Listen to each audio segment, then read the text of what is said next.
Halo, ya, selamat pagi, siang, dan selamat malam buat Ibu dosen dan teman-teman yang menonton dan menyaksikan. Perkenalkan, Ibu dan teman-teman, saya Marcel Joshua eh, dari kelas AK 403 di mata kuliah Komunikasi Bisnis Universitas Cyber Asia yang diajar oleh Ibu Cindy Claudia Putri, SAK, MAK. Mohon izin menyampaikan paparan dalam rangka menyelesaikan atau menjawab penugasan ujian akhir semester mata kuliah Komunikasi Bisnis. Izin saya paparkan.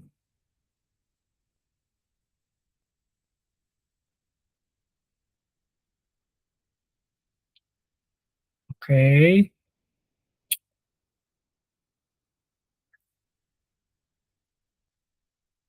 berikut paparan saya. Di paparan ini saya akan menyampaikan hasil dari makalah saya dengan judul Peningkatan Sistem Komunikasi Internal dan Pengendalian Risiko Kecurangan Berbasis Teknologi. Proposal atau makalah ini saya ambil dari contoh yang terjadi di PT Nusantara Retail Digital Jakarta. Mohon izin Ibu, saya kerjakan penugasan ini secara mandiri, sebaik makalah, paparan, dan videonya. Saya lanjut. Latar belakang dan analisis masalah ini kenapa saya angkat. Kondisi ini benaran terjadi di PT Nusantara Retail Digital dan relevan dengan tugas yang disampaikan oleh Ibu dosen. Sebagai informasi bahwa kondisi krisis proyek ini terjadi dengan kondisi proyek digitalisasi sistem keuangan. Awalnya direncanakan dengan anggaran 2 miliar dan target pelaksanaan 6 bulan. Namun realisasinya mengalami kendala yang berat. Yang pertama adalah keterlambatan proyek hingga 3 bulan dari kontrak. Jadi yang harusnya 6 bulan menjadi 9 bulan. Kemudian cost-nya itu meningkat hingga 30% dari nilai kontrak. Rencananya itu dikerjakan dengan biaya 2 miliar, tapi dalam pelaksanaannya meningkat menjadi 2,6 miliar karena adanya penambahan waktu dan kemahalan harga. Kemudian ada informasi yang tidak tepat atau tidak tervalidasi, yaitu informasi yang terpecah-pecah, sehingga manajemen terlambat untuk mendapatkan peringatan deviasi sejak dini. Early warning-nya tidak bekerja. Terus resiko kepercayaan, karena proyek ini yang tidak sesuai dengan kontrak, para investor dan vendor pun mulai kekurangan kepercayaan bahwa proyek ini bisa dilaksanakan hingga selesai. Saya lanjut. Analisis risiko utamanya itu dibagi menjadi 3. Yang tadi pertama pembengkakan anggaran hingga 30% atau 600 juta, keterlambatan proyek dari 6 bulan menjadi 9 bulan, terus reputasi dari investor dan vendor berkurang, dan untuk informasi bahwa proyek ini dapat diselesaikan atau tidak, seperti itu. Solusinya adalah saya canangkan berupa IFRCS atau Integrated Financial Risk and Communication System. Apa itu IFRCS? Adalah Sistem yang memuat komponen dalam 4 hal. Yang pertama adalah sistem ini harus memiliki dashboard keuangan dan risiko dalam bentuk satu sumber, sehingga mampu memonitoring budget secara real time, progres secara aktual, dan komitmen progresnya seperti apa, dan pelaksanaannya seperti apa, dan ada mekanisme penyampaian risiko. Ini bisa pakai AI. Kemudian yang kedua, komunikasi yang struktur, adanya standar atau kesepakatan, baik dituangkan dalam bentuk adendum kontrak, penambahan perjanjian, atau kesepakatan lisan, bahwa laporan mingguan atau bahkan harian antara penyedia atau tim proyek atau vendor disampaikan kepada direksi secara berkala, entah itu harian, mingguan, dan bulanan, seperti itu. Sehingga direksi dapat memonitoring secara berkala pula progres pekerjaan. Kemudian, pengendalian perubahan. Setiap perubahan skop pekerjaan wajib melalui mekanisme yang tercatat dan disetujui oleh otoritas berwenang. Jadi tidak ada penambahan secara sepihak dari vendor maupun pekerja proyek untuk kontrak yang telah disepakati. Selalu harus dilaksanakan secara tercatat. Setiap perubahan harus diadendumkan seperti itu. Kemudian keempat adalah early warning system. Nah, ini bisa dimuat dalam dashboard keuangan dan risiko tadi. Jadi setiap informasi yang disampaikan berupa laporan progres harian, mingguan, bahkan bulanan, apabila deviasi di atas ketentuan yang ditetapkan atau di atas 5% memiliki notifikasi. Sehingga segala pelaksanaan yang sudah mulai terlihat akan menjadi masalah dapat dimitigasi lebih awal. Pendekatan sistem IFRCS ini ada 4. IFRCS ini dimaksudkan untuk tidak sekedar menjadi software tambahan baru, melainkan meningkatkan tata kelola, proses bisnis, dan komunikasi yang lebih valid, khususnya untuk 4 pihak. Yang pertama adalah pihak direksi. Melalui IFRCS ini, pihak direksi dapat memperoleh informasi yang real time mengenai pekerjaan progres sehingga dapat menetapkan keputusan yang lebih cepat dan lebih tepat. Kemudian bagian keuangan atau pihak keuangan, dia dapat memonitoring biaya, menganalisis budget, dan dapat menyusun perencanaan penganggaran yang lebih memadai untuk kedepannya.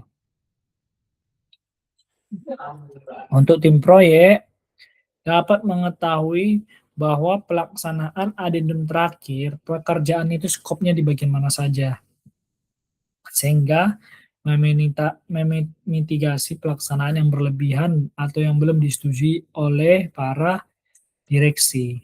Kemudian untuk stakeholder bisa memonitoring pelaksanaan ini dapat berjalan dan kendalanya seperti apa dan memungkinkan untuk diselesaikan atau tidak secara real time. Tentunya mereka dapat membuka sewaktu-waktu dan memonitor sewaktu-waktu pekerjaan tersebut. Terus kita lanjut. Nah, implementasinya untuk IFRCS ini itu dibagi atas 5 tahap. Yang pertama persiapan pemetaan, kedua perencanaan, ketiga pengembangan, keempat menguji coba sistem, dan kelima mengimplementasikannya baik untuk kegiatan pengadaan proyekan saat ini maupun saat-saat berikutnya.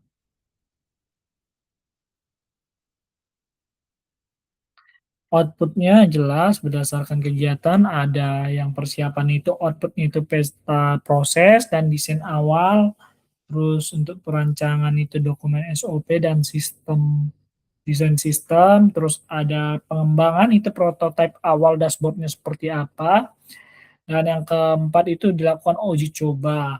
Jadi tidak langsung diterapkan untuk semua kontrak atau proyekan yang ada di perusahaan. Kemudian setelah itu implementasi dapat dimanfaatkan untuk pengambilan kebijakan ataupun apapun seperti itu. Lanjut, strategi komunikasi lanjutan yang dimanfaatkan itu adalah pertama komunikasi krisis. Direksi atau pihak yang berkepentingan lainnya harus memiliki pendekatan yang jujur kepada investor maupun publik. Menyampaikan sebenar-benarnya apa yang terjadi, mengapa bisa terjadi, apa dampaknya, dan bagaimana solusinya. Hal ini memang dilaksanakan untuk menghindari menyalahkan salah satu pihak dan menjaga citra profesional para direksi dan pihak terkait. Kemudian negosiasi dengan vendor, harus fokus ke win-win solution bukan hanya menyudutkan salah satu pihak. Mengakomodasi perubahan yang sah, adendum yang sah, namun tetap tegas apabila ada kesesuaian atau ketidaksepakatan atas suatu hal.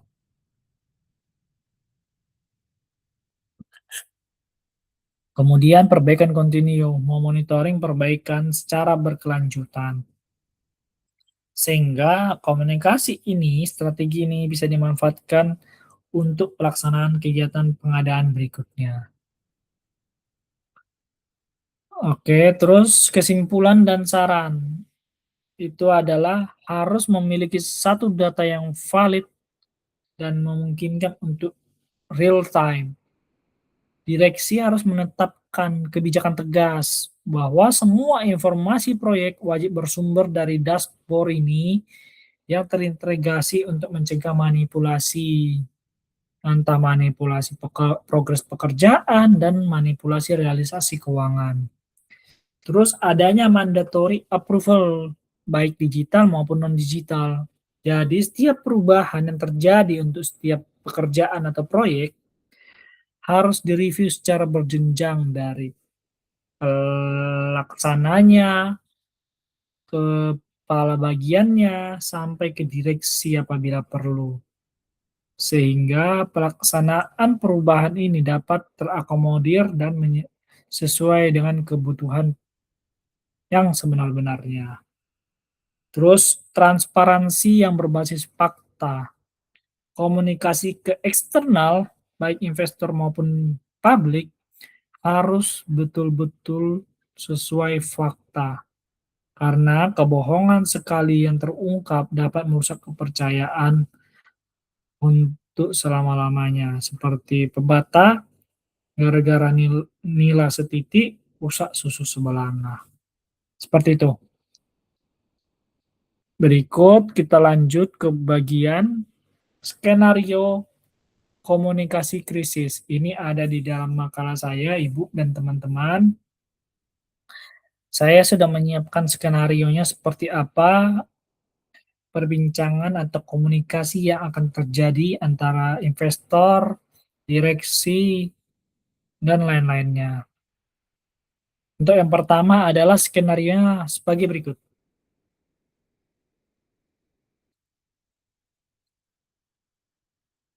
Seperti ini.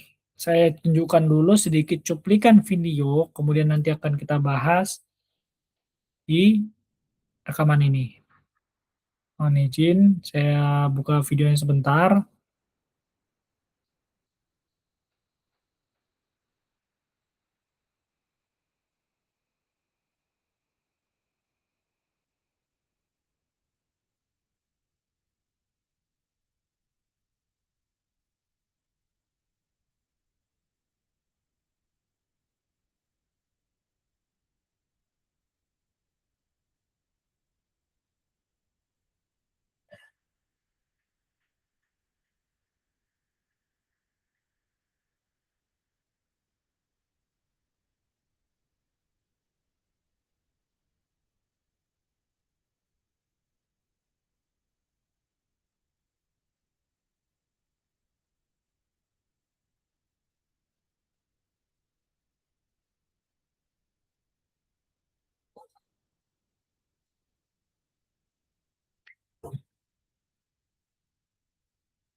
Ya, itu tadi adalah cuplikan bagaimana manajemen menyampaikan informasi, berkomunikasi lah di kala krisis pelaksanaan kegiatan proyek tersebut.